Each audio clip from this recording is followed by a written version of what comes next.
मैं हनुमान सिंह जितावत सह आचार्य बाबा भगवान दास राजकीय महाविद्यालय जीवनपुर। मैं आज आपको बीएससी जी ऑनर्स पार्ट सेकंड में चलने वाले विषय सांख्यिकीय विधियों से परिचय, यह बीएससी जी ऑनर्स पार्ट सेकंड में चलता है। मैं आज केंद्रीय प्रवृत्ति के माप के क्रम में आज स्थिति संबंधी माध्य बहुलक के बारे में आपको जानकारी देना चाहता हूँ। देखिए, केंद्रीय प्रवृत्ति क्या है, केंद्रीय प्रवृत्ति के माप कौन कौन से हैं, और अपन ने 3 गणितीय माध्य पिछली कक्षाओं में पढ़े। आज अपन उसी क्रम में आगे स्थिति संबंधी माध्य में पहले बहुलक लेते हैं। देखिए, बहुलक स्थिति संबंधी माध्य क्यों कहलाता है, इस बात का उत्तर इसकी परिभाषा में निहित है। बहुलक किसको कहते हैं? वह मूल्य जिसकी बारंबारता सबसे अधिक होती है, वह संख्याओं के समूह या उस श्रेणी का बहुलक कहलाता है। जैसा परिभाषा में बताया गया है, बहुलक देखने से ही पता चल जाएगा वह मूल्य कौन सा है, वह मूल्य कहाँ पर स्थित है जिसकी बारंबारता सबसे अधिक है।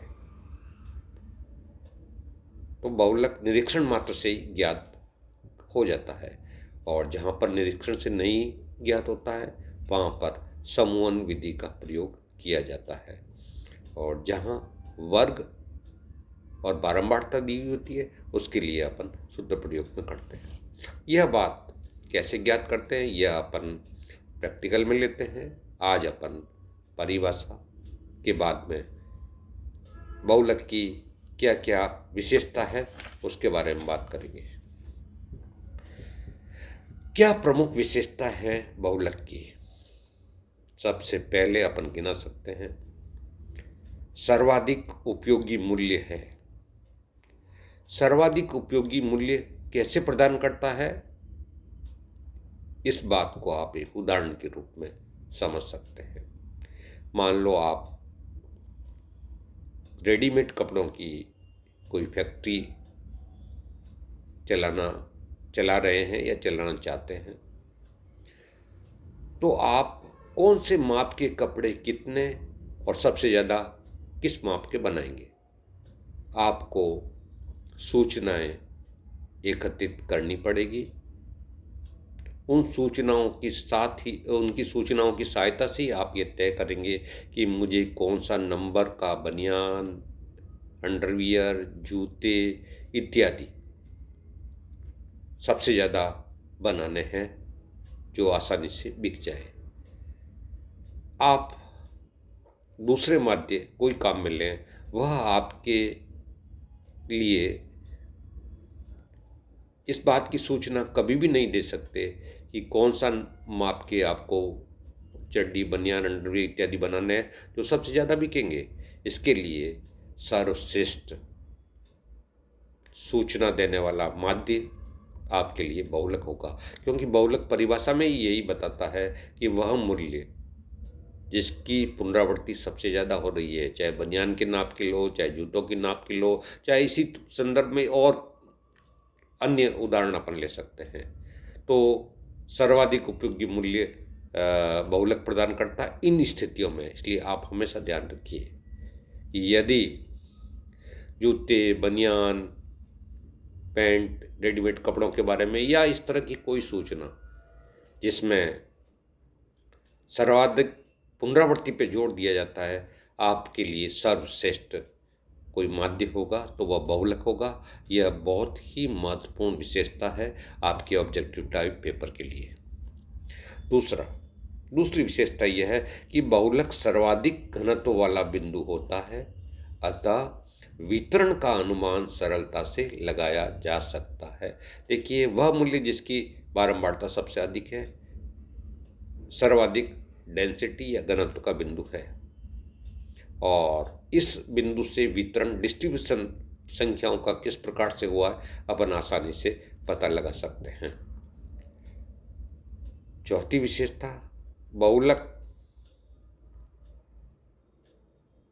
इसका बिंदु रेखीय प्रदर्शन संभव है। देखिए, बहुलक का बिंदु रेखीय प्रदर्शन संभव है। हम बिंदुओं को ग्राफ पेपर पर अंकित करके बहुलक ज्ञात कर सकते हैं, और यह बात माध्यिका पर भी लागू होती है कि दोनों का बिंदु रेखीय प्रदर्शन संभव है। पांचवी बात है, बहुलक पर चरम मूल्यों का प्रभाव कम से कम पड़ता है। जैसा कि अपन ने पिछले माध्यम में पढ़ा था, चरम मूल्य वो होते हैं जो संख्याओं के समूह में या तो सबसे ज़्यादा है या सबसे कम है। इसकी विशेषता में अपन ये बताते हैं कि इसके ऊपर चरम मूल्यों का प्रभाव नहीं पड़ता है, क्योंकि इसकी गणना में भी या परिभाषा में यही कहा गया है कि वह मूल्य कहाँ पर स्थित है जिसकी बारंबारता सबसे अधिक है, वही मूल्य बहुलक होता है श्रेणी का। अतः सब जो दूसरे मूल्य सब है वह सब गणना में छूट जाते हैं, तो चरम मूल्यों का प्रभाव बहुलक पे बिल्कुल नहीं पड़ता है। छठा, थोड़े मदों की जानकारी से भी बहुलक की गणना संभव है। सन्निकटित बहुलक आसानी से ज्ञात किया जा सकता है। यहाँ पर संख्याओं के समूह में अगर सारी संख्याएं ज्ञात नहीं है तो भी जैसा परिभाषा में है वह मूल्य जिसकी बारंबारता सबसे अधिक है आसानी से ज्ञात किया जा सकता है। न केवल इसके आसपास दूसरा नंबर किसका आता है, इसके पास में और बहुलक कौन सा है, यह भी अपन आसानी से ज्ञात कर सकते हैं। सातवां, स्थिरता।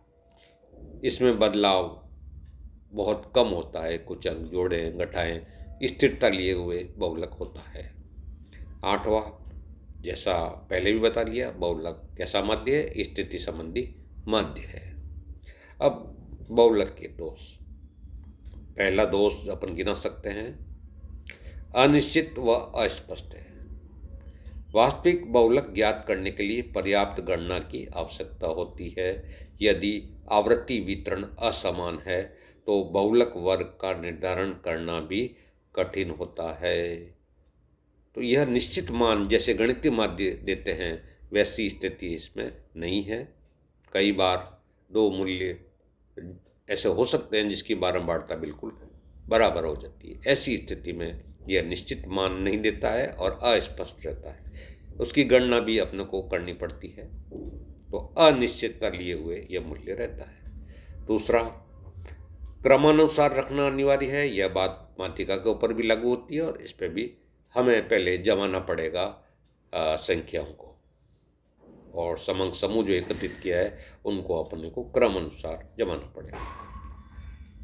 तीसरा दोष, चरम मूल्यों को गणना में कोई महत्व नहीं देता है। जैसा आप जानते हैं कि इसमें केवल हम इस बात का ध्यान रखते हैं कि वह मूल्य कहाँ पर स्थित है जिसकी बारंबारता सबसे अधिक है। चाहे बड़ा मूल्य हो छोटा मूल्य हो, यह गणना में बिल्कुल आता ही नहीं है।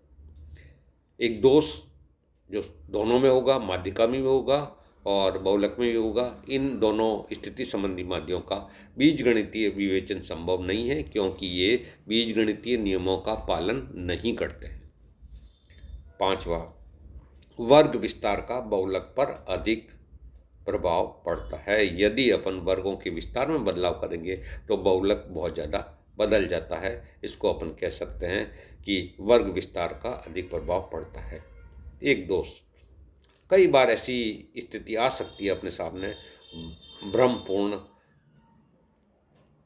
उदाहरण के लिए अपन ये समझें, अपने को मजदूरों के बारे में सूचनाएं हैं, प्रतिदिन कितना कमा रहे हैं, हमने जमा दिया, हमें यह ज्ञात हुआ कि 5 मजदूर 10 रुपये प्रतिदिन मिल रहे हैं और 9500 में से जो मजदूर बचे हैं उनकी मजदूरी 10 रुपये से तो अधिक है लेकिन अलग अलग है। ऐसी स्थिति में ये 100 के मजदूरों के समूह में निष्कर्ष यह निकलता है बहुलक के आधार पर, बहुलक है 10 रुपये प्रतिदिन की मजदूरी, क्योंकि बहुलक आवृत्ति सबसे ज़्यादा इसी की है जो बिल्कुल अपने को भ्रमपूर्ण निष्कर्ष देता है, क्योंकि औसत मजदूरी 10 रुपये ही आएगी, जो बिल्कुल सही नहीं है। कई बार इन स्थितियों में भ्रमपूर्ण निष्कर्ष बहुलक प्रदान कर सकता है। 60वां, बहुलक व मदों की संख्या से मूल्यों का योग नहीं ज्ञात किया जा सकता है। यह बिंदु बहुत महत्वपूर्ण नहीं है, क्योंकि समांतर माध्य से तुलना कर ली, जहाँ पर 3 में से 2 मूल्य ज्ञात हो तो तीसरा मूल्य ज्ञात किया जा सकता है। इसमें यह संभव नहीं होता है।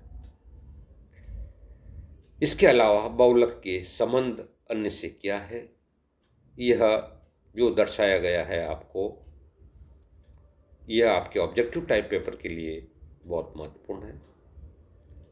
सिमेट्रिकल डिस्ट्रीब्यूशन, जिसको हिंदी में अपन सममित बंटन कहते हैं, उसमें 3 माप समांतर माध्य, बहुलक और माध्य का बराबर होते हैं। सिमेट्रिकल आवृत्तियों का वितरण बिल्कुल एक निश्चित क्रम में होता है, जिसको आप बेल शेप, उल्टी घंटी जो लटकी हुई होती है, बिल्कुल उसी क्रम में रहेगा, यह सिमेट्रिकल कहता है। उससे यदि किसी प्रकार का विचलन है तो वह असीमित बंटन कहलाता है। दूसरा, असीमित बंटन में x बार में से यदि बहुलक बार निकालते हैं, यह बराबर होता है 3 का गुणा करें समांतर माध्य और माध्य का। यह मौलिक सूत्र है। इससे अपन जो नीचे तीनों लिखे हुए हैं, यह सूत्र अपन आसानी से ज्ञात कर सकते हैं। देखिए, इसमें इसी संबंध से अपन बहुलक बराबर 3 माध्य का माइनस 2 समांतर माध्य, माध्य का बराबर हाफ 2 समांतर माध्य प्लस बहुलक, एक समांतर माध्य बराबर 1/2 ब्रैकेट में 3 माध्य का माइनस बहुलक। देखिए, यह असीमित बंटन का जो मौलिक सूत्र है, इसी से अपन ने ये तीनों संबंध ज्ञात किए हैं। यह आपके लिए ऑब्जेक्टिव टाइप के लिए ये संबंध बहुत ही महत्वपूर्ण है। आप पुराने जो प्रश्न पत्र है उनमें यह देख सकते हैं, जहाँ पर यह पूछा गया है।